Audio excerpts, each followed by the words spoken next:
নমস্কার। আজকে আমরা যে অঙ্কগুলো করব সেই অঙ্কগুলো আইসিডিএস হেল্পার, সুপারভাইজার এবং আমাদের হচ্ছে ওয়ার্কার ৩ জনেরই কাজে লাগবে। তো চলো সময় নষ্ট না করে আমরা অঙ্কগুলো শুরু করি। এই অঙ্কগুলোর সবথেকে শর্ট প্রসেস আমরা এখানেই দেখব, ঠিক আছে? খুবই সহজে করতে পারবে। তো যারা ভাবছো যে করব কি করব না, খাতা নিয়ে বসে পড়ো, এখনই সময়, ঠিক আছে? অঙ্কগুলো করতে থাকো। ১ নম্বর অঙ্ক দেখো কি বলেছে যে একজন মানুষ তার আয়ের 60% ব্যয় করে, ঠিক আছে? তার আয় বাড়বে এবার 15%, ব্যয় বাড়বে 15%, তাহলে সঞ্চয় কত বাড়বে এটা আমাদের বলতে হবে। ভেরি ইজি অঙ্ক। আমরা কিভাবে লিখবো দেখো, আমরা লিখবো ইনকাম, আয়, ইনকাম মানে হচ্ছে আয়, ঠিক আছে? ইনকাম সমান সমান কি হয়, এক্সপেন্ডিচার মানে খরচ যোগ কি হয়, সেভিং সঞ্চয়, ঠিক আছে? তো দেখো এবার জাস্ট আমরা বসাবো, অঙ্ক হয়ে যাবে। কি বলছে, আমি যদি আয়টা হচ্ছে 100% ভাবি, কত পার্সেন্ট খরচা করে, 60%, ঠিক আছে? প্লাস তাহলে যদি 60% খরচা করে তাহলে আমাদের সেভিং কত করে, 40% নিশ্চয়ই। 60 আর 40 100 হয়। এইবার কি বলেছে, কত পার্সেন্ট কি বৃদ্ধি হবে, আয় 15% বাড়বে, তাহলে আয়ের নিচে আমি 15 লিখবো, ঠিক আছে? তারপরে ব্যয় 15% বাড়বে, ব্যয় মানে এক্সপেন্ডিচারের নিচে 15 লিখবো, ঠিক আছে? আর এখানে আমি ধরলাম যে আমার সেভিংসটা X% বাড়বে, এই এক্স এর ভ্যালুটা আমাদের বের করতে হবে। কত তাড়াতাড়ি করবো দেখো, কত হচ্ছে এটা, 1500 সমান সমান এটা কত হচ্ছে, 6 15 90, গুণ করছি আমি এই দুটো, হ্যাঁ এগুলো গুণ করছি সব। আর এখানে কত হবে, প্লাস 40x। তাহলে দেখো এটা যদি আমি এদিকে পাঠাই তাহলে কত হবে, 1500 থেকে 900 বাদ যাবে, তার মানে 600 সমান সমান 40x। তাহলে আমার এক্স এর ভ্যালু কত হবে, 600 বাই 40, তার মানে কাটাকুটি করলে কত হচ্ছে, 4 15 60, অর্থাৎ 15%। ওর সেভিংস কত বাড়বে, 15%, ঠিক আছে? এগুলো হচ্ছে তোমাদের সুপারভাইজারের অঙ্ক বেশি আসে, তবে হেল্পার এবং যে ওয়ার্কার তাদের জন্য এগুলো অঙ্ক খুবই ইম্পর্টেন্ট, ঠিক আছে? নেক্সট অঙ্ক করবো এবার আমরা। নেক্সট দেখো 2 নম্বর, প্রফিট লস অঙ্কটা নিয়েছি আমরা। কি বলেছে, একজন দোকানদার 1200 টাকায় একটা জিনিস কিনলো এবং 1500 টাকা বিক্রি করলো, বলতে হবে তাদের কত শতাংশ লাভ হয়েছে, মানে দোকানদারের কত শতাংশ লাভ হয়েছে। তো এই অঙ্কগুলো তোমাদের মেনলি ওয়ার্কার এবং হচ্ছে আমাদের হেল্পারের জন্য, এগুলো খুবই সোজা। দেখো 1200 টাকায় কিনেছে, ঠিক আছে? আর বিক্রি করেছে কত টাকায়, 1500 টাকায়, ঠিক আছে? তাহলে দেখো ওর লাভ কত হয়েছে, ওর লাভ তো 300 টাকা হয়েছে, ঠিক আছে? এইবার আমার পার্সেন্টেজ বের করতে গেলে যেটা দিয়ে কিনেছি, 1200 টাকা কিনেছি, এটা আমি নিচে লিখবো, 1200 লিখবো নিচে, ঠিক আছে? আর ইন্টু কত করবো, পার্সেন্টেজের জন্য, যেহেতু আমরা শতাংশ বা পার্সেন্টেজ বের করবো, ওই জন্য 100 লিখবো। তাহলে এই জিরোর সাথে এই দুটো দুটো ক্যান্সেল, এই কাটলে কত হচ্ছে 4, আর এই 4 দিয়ে কাটলে কত হচ্ছে 4/25, অর্থাৎ এই অঙ্কের উত্তর কত হবে, 25%, ঠিক আছে? এইগুলো অঙ্ক করলে তোমরা ফু দিয়ে অঙ্ক কিন্তু পরীক্ষা হলে উড়িয়ে দিয়ে আসবে, ঠিক আছে? নেক্সট দেখো, যেটা আমাদের সবাই বারবার বলে, স্যার বয়সের অঙ্ক। বয়সের অঙ্ক কিন্তু খুবই ইজি। দেখো কি বলেছে যে এ এবং বি এর বয়সের অনুপাত হচ্ছে 4:5, 6 বছর পর তাদের বয়সের অনুপাত হবে 5:6। এ এর বর্তমান বয়স কত বলতে হবে, এটা 30 সেকেন্ড সময়ও লাগবে না, 20 সেকেন্ড সময়ও লাগবে না। দেখো আমরা জাস্ট এবি লিখবো, আমার পরীক্ষা হলে কিন্তু এগুলো লিখবে না, ঠিক আছে? কি বলছে, 4:5, ঠিক আছে? 6 বছর পর কত হবে, 6 বছর পর হবে হচ্ছে 5:6। তাহলে এবার আমরা জাস্ট দেখবো যে বাম দিকে আর ডান দিকে ডিফারেন্স সেম আছে কিনা। দেখো এখান থেকে এখানে ডিফারেন্স কত, 1, ঠিক আছে? এখান থেকে এখানে কত ডিফারেন্স, 1, তার মানে ডিফারেন্স সেম আছে। ডিফারেন্স সেম থাকলে অঙ্ক 10 সেকেন্ড হয়ে যাবে। তাহলে 1 এর ভ্যালু কি হবে, এটা কত বছর পরে, 6 বছর পরে, তাহলে 1 এর ভ্যালু কত হবে, 1 এর ভ্যালু হবে হচ্ছে 6। এবার 1 এর ভ্যালু যদি 6 হয় তাহলে 4 এর ভ্যালু কত হবে, জাস্ট 1 এর ভ্যালু দিয়ে গুণ করে দাও, 6 দিয়ে গুণ করে দাও, 1 এর ভ্যালু দিয়ে সবসময় গুণ করতে হবে, তাহলে কত হবে, 4 6 24। তাহলে এর বয়স কত হবে, এর বয়স 24 বছর, দেখো অপশন এটাই রয়েছে। যদি বলতো বি এর বয়স কত, তাহলে এটাকে আমরা 6 দিয়ে গুণ করে দিতাম, এটাকে 6 দিয়ে গুণ করলে কত হতো, তখন হচ্ছে 30 হতো। তাহলে বি এর বয়স কত, 30, তাহলে এর বয়স 24, বি এর বয়স হচ্ছে 30। দেখো কত সেকেন্ড লাগবে, সময় লাগবে এগুলো, খুবই তাড়াতাড়ি হবে। জাস্ট তোমরা ভিডিওগুলো দেখো। আর আমি কিন্তু সবার জন্য হচ্ছে প্লে লিস্ট তৈরি করে রেখেছি, প্রাইমারির জন্য, আইসিডিএস এর জন্য, ডাব্লিউবিপির জন্য। তো আমি একটা এনভায়রনমেন্ট এরকম তৈরি করবো যে আইসিডিএস এর হচ্ছে যাতে কোনো রকম কোনো জিনিস তোমাদের অন্য কোনো জায়গা থেকে না নিতে হয়, সমস্ত যেন এখানেই প্রিপারেশন হয়ে যায়। তো এর জন্য সময় লাগবে। তো আশা করি তোমরা আমাকে সাপোর্ট করবে, সাপোর্ট করতে থাকো, তাহলে আইসিডিএস এর জন্য আর প্রাইমারির জন্য তোমাদের অন্য কোথাও যেতে হবে না। এখানেই তোমরা হচ্ছে পড়াশোনা করবে, এখানেই ইন্টারভিউ দেবে, সব কিছু এখানে করতে হবে, ঠিক আছে? নেক্সট কি বলছে, 4 নাম্বার দেখো কি বলছে, একটি নৌকা স্রোতের অভিমুখে 12 কিমি যায় 2 ঘন্টায়, আর স্রোতের বিপরীতে যায় হচ্ছে 9 কিমি 3 ঘন্টা, মানে 9 কিমি যেতে 3 ঘন্টা সময় লাগে। আমাদের বলতে হবে স্রোতের বেগ কত, ঠিক আছে? তো এই অঙ্কটা যদি আমরা জানতে পারি যে ডাউন স্ট্রিম মানে আমাদের অনুকূলে বেগ কত আর প্রতিকূলে বেগ কত, তাহলে অঙ্কটা হচ্ছে 1 সেকেন্ডে হয়ে যাবে। কারণ আমরা জানি নৌকার গতিবেগ সমান সমান অনুকূল মাইনাস প্রতিকূল বাই হচ্ছে 2, ঠিক আছে? তাহলে আমাদের আগে অনুকূল আর প্রতিকূলের বেগ জানতে হবে। তাহলে অনুকূলে দেখো কত বলেছে, 12 কিমি। অনুকূল মানে ডাউন স্ট্রিম, ঠিক আছে? ডি লিখলাম। ডাউন স্ট্রিম মানে অনুকূল। অনুকূলে 12 কিমি যেতে সময় কত লাগে, সময় লাগে হচ্ছে 2 ঘন্টা। তার মানে অনুকূলে গতিবেগ হচ্ছে 6 কিমি/আওয়ার। কত হচ্ছে অনুকূলে গতিবেগ, 6 কিমি/আওয়ার।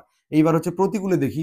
প্রতিকূলে হচ্ছে আমাদের কি বলেছে, 9 কিমি যেতে 3 ঘন্টা সময় লাগে। তাহলে প্রতিকূলের বেগ হচ্ছে, কাটাকাটি করলে কত হচ্ছে 3, কাটাকাটি কত 3, এটা কাটলে 6, আমি কাটছি না, ঠিক আছে? তাহলে এবার আমি কি বললাম যে নৌকার যদি গতিবেগ বলতো তাহলে আমরা এই দুটো যোগ করে 2 দিয়ে ভাগ করতাম। যেহেতু এখানে স্রোত বলেছে তাহলে স্রোতের গতিবেগ কত হবে, লিখবো স্রোতের গতি, ঠিক আছে? কত হবে, ডাউন প্লাস আপ বাই 2, ঠিক আছে, ডাউন মানে অনুকূল প্লাস প্রতিকূল বাই 2, মানে অনুকূল গতিবেগ প্লাস প্রতিকূল গতিবেগ বাই 2, প্লাস না এটা মাইনাস, কারণ নৌকা যদি বলতো তাহলে প্লাস দিতাম, যেহেতু আমাদের স্রোত বলেছে সেজন্য আমরা মাইনাস দেবো। তাহলে এটা সিম্পল অঙ্ক, একটা 6 মাইনাস 3 বাই 2, তাহলে 3 বাই 2, তাহলে 3কে 2 দিয়ে ভাগ করলে 1.5 হয়, 1.5, তাহলে 1.5 কিমি পার আওয়ার। ঠিক আছে, তো এই অঙ্কগুলো করতে কতক্ষণ সময় লাগবে? পরীক্ষা হলে যদি হচ্ছে তোমরা অঙ্ক প্র্যাকটিস করো, আমার ব্যাচগুলো যদি পুরোটা দেখো, তাহলে আশা করি এগুলো অঙ্ক করতে তোমাদের বেশি সময় লাগবে না। তোমরা যাবে, অঙ্ক দেখবে, করে চলে আসবে। অন্য সাবজেক্ট কি হবে জানি না, তবে অঙ্ক করতে বেশি সময় কিন্তু লাগবে না। বোঝা গেল? নেক্সট অঙ্ক দেখো, আমরা ট্রেনের বা স্পিড টাইম ডিস্টেন্স থেকে অঙ্কটা নিয়েছি। কি বলেছে যে 150 মিটার লম্বা একটা ট্রেন 15 সেকেন্ডে একটা খুঁটি অতিক্রম করলে ট্রেনটার দৈর্ঘ্য আমাদের কিন্তু, মানে ট্রেনটার দৈর্ঘ্য না, ট্রেনটার গতিবেগ বের করতে হবে। কিন্তু প্রোভাইড দ্যাট, কি বলেছে যে কিমি পার ঘন্টায় আমাদের ট্রেনটার গতিবেগ বের করতে হবে। বোঝা গেল? তাহলে দেখো গতিবেগ মানে কি? গতিবেগ মানে কিছু না।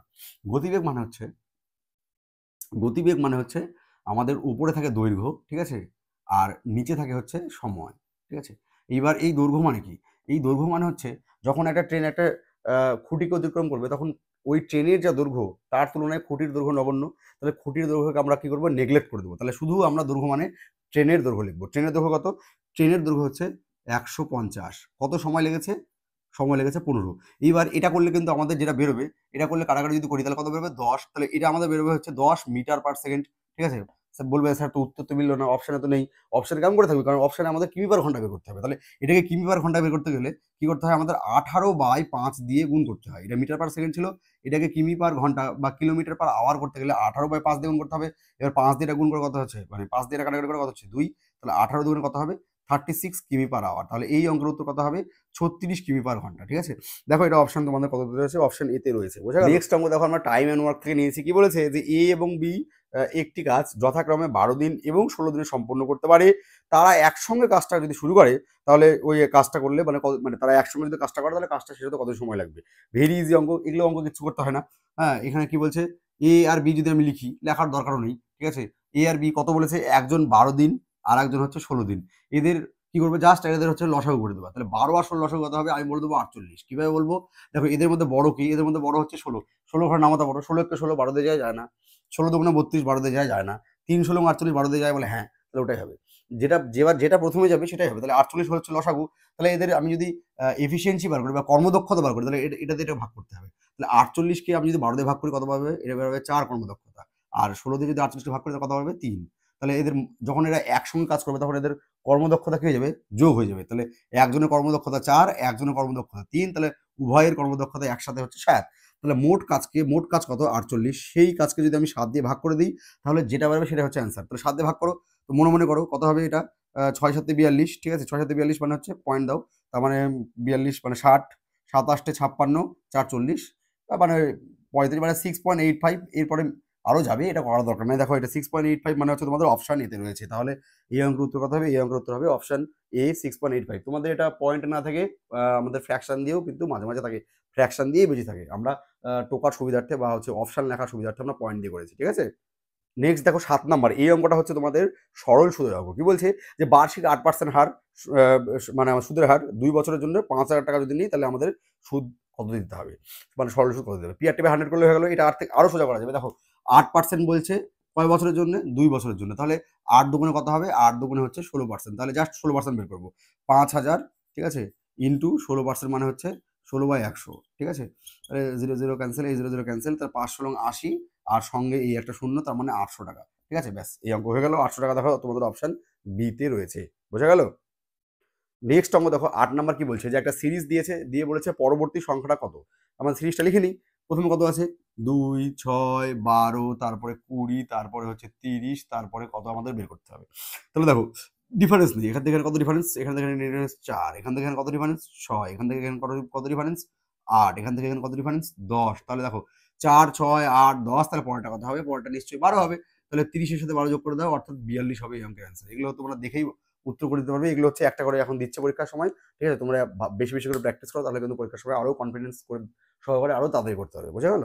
নেক্সট দেখো 9 নম্বর অঙ্ক। এটা হচ্ছে অ্যাভারেজ থেকে নিয়েছে বা গড়ের থেকে নিয়েছি আমরা। ঠিক আছে, অ্যাভারেজ থেকে পরপর 5টি সংখ্যার গড় হচ্ছে 23। তাহলে বৃহত্তম সংখ্যা কত? পরপর মানে কি? একটার পর একটা। পরপর মানে কি? 3 4 5। তাহলে 3 থেকে 4 কিভাবে পাবো? মানে +1 করলে। তাহলে আমরা প্রথম সংখ্যাটা যদি x ভাবি, ঠিক আছে, তাহলে নেক্সট সংখ্যাটা কত হবে? +1 করবো। তাহলে তারপরটা কত হবে? +2, তারপরটা কত হবে? +3, তারপরটা কথা হবে +4, দেখো 5টা হয়ে গেছে, 1 2 3 4 5। এবার গড় মানে কি, প্রথম সংখ্যা বাই শেষ, প্রথম সংখ্যা যোগ শেষ সংখ্যা বাই 2। তাহলে প্রথম সংখ্যা কত, প্রথম সংখ্যা হচ্ছে x, শেষ সংখ্যা কত, শেষ সংখ্যা হচ্ছে x + 4, ঠিক আছে, বাই 2। এটা মানে গড়। গড় তো আমাদের দিয়ে দিয়েছে, গড় আমাদের কত দিয়েছে, গড় দিয়েছে হচ্ছে 23। এবার এখান থেকে আমরা পট করে x এর মান বের করবো। x এর মান বের করতে সোজা, তাহলে 2x + 4 বাই হচ্ছে 2 সমান সমান 23। এবার জাস্ট কোনাকুনি গুণ করো, 23 মানে 23/1, কোনাকুনি গুণ করা, তাহলে কত হবে 2x + 4, 1 দিয়ে গুণ করছে এটা, 2x + 4 আর এটা দিয়ে গুণ করে কত হবে 46। তাহলে দেখো আমাদের কি হবে, 2x সমান সমান কত হবে, দেখো এটা এদিকে পাঠাবো, 4টা এদিকে কত হবে, বিয়োগ হয়ে যাবে, 46 বিয়োগ 4 মানে হচ্ছে 42। তার মানে 2x এর ভ্যালু হচ্ছে 42। তাহলে 2x এর ভ্যালু যদি 42 হয়, ঠিক আছে, তাহলে x এর ভ্যালু কত, 42/2, তার মানে 21। x এর ভ্যালু 21। তাহলে বৃহত্তম সংখ্যাটা বের করতে বলছে, বৃহত্তম সংখ্যা মানে 4 যোগ করতে হবে। কত দেখো x এর ভ্যালু কত, x এর ভ্যালু 21, এর সঙ্গে 4 যোগ, তার মানে 25 হবে কি বৃহত্তম যে সংখ্যা, সেটা হবে 25। তাহলে 25 দেখো তোমাদের অপশানে থাকবেই, আছে দেখো অপশান বিতে তোমাদের 25 রয়েছে। এটা হচ্ছে আমাদের অ্যাভারেজের অঙ্ক, এটা খুবই সোজা, এটাও খুব সোজা। এটা আমি একটু বড় করে লিখলাম বলে আমাদের এরকম বড় বড় মনে হচ্ছে, এটা আসলে বড় অঙ্ক নয়, খুবই সোজা অঙ্ক। করে দেখো খাতার মধ্যে, দেখো ফট করে হয়ে যাবে, ঠিক আছে। নেক্সট দেখো 10 নম্বর, খুবই ভালো অঙ্ক, পার্সেন্টেজের অঙ্ক। কি বলছে যে একজন ছাত্র একটি পরীক্ষায় 40% নম্বর পেয়েছে এবং 20 নম্বরের জন্য ফেল করেছে। পাসিং মার্ক যদি 120 হয়, তাহলে পরীক্ষার মোট নম্বর আমাদের বের করতে হবে। ভেরি ইজি অঙ্ক। আমরা কিভাবে করবো, দেখো 40% পেয়েছে, ঠিক আছে, পাওয়ার পরও বেচারা 20 নম্বরের জন্য ফেল করে গেছে, তার মানে আরো 20 নম্বর ওকে পেতে হতো। তার মানে এর সাথে আরো যদি আমি 20 নম্বর যোগ করে দিই, তাহলে এটা হচ্ছে পাসিং মার্ক। তো পাসিং মার্ক কত বলেছে পরীক্ষায়, দেখো পাসিং মার্ক বলেছে হচ্ছে 120। তাহলে এটা সমান সমান 120 জাস্ট। তাহলে এবার পার্সেন্টেজটা দেখো বাদিকে রাখবো, 40% মানে কি হবে, কত হবে, এটা এই চলে যাবে, বিয়োগ হয়ে যাবে। তার মানে 120 মাইনাস 20, তার মানে কত হচ্ছে 100। তাহলে 40%-এর ভ্যালু হচ্ছে 100। তাহলে আমাদের 100%-এর ভ্যালু বের করলেই হচ্ছে ফুল মার্কসটা বেরোয় যাবে। তাহলে দেখো আমরা ঐকিক নিয়ম করবো। তাহলে 1% মানে হচ্ছে 100 বাই কত হবে, এখানে কত আছে 40। তাহলে 1%-এর ভ্যালুটা বেরোলো, আমাদের 100%-এর ভ্যালু বের করতে হবে। তাহলে 100% সমান সমান 100/40 ইন্টু হচ্ছে 100। তাহলে দেখো এই 0 সাথে এই 0 কাটলাম, এই 4 দিয়ে কাটলাম, কত হচ্ছে 25। তার মানে কত হচ্ছে 250 বা 250, ঠিক আছে। তাহলে পরীক্ষার মোট মার্কস কত হবে, 250, ঠিক আছে। তো আজকে আমরা আইসিডিএস এর এরকম অঙ্ক করলাম, এর পরবর্তীতে আরো অঙ্ক করবো। তোমরা আমাদের যদি ভিডিও ভালো লাগে তো অবশ্যই লাইক করবে। যারা এতখানি দেখলে তাদেরকে বলবো তোমরা তোমাদের বন্ধুদের মধ্যে একজন বন্ধুদের মধ্যে শেয়ার করো, ঠিক আছে, কারণ আমাদের চ্যানেলটা আস্তে আস্তে ডেড হয়ে যাচ্ছে, ঠিক আছে। তো দেখা হচ্ছে তোমাদের সাথে পরবর্তী ভিডিওতে। নমস্কার, সকলে ভালো থাকবে।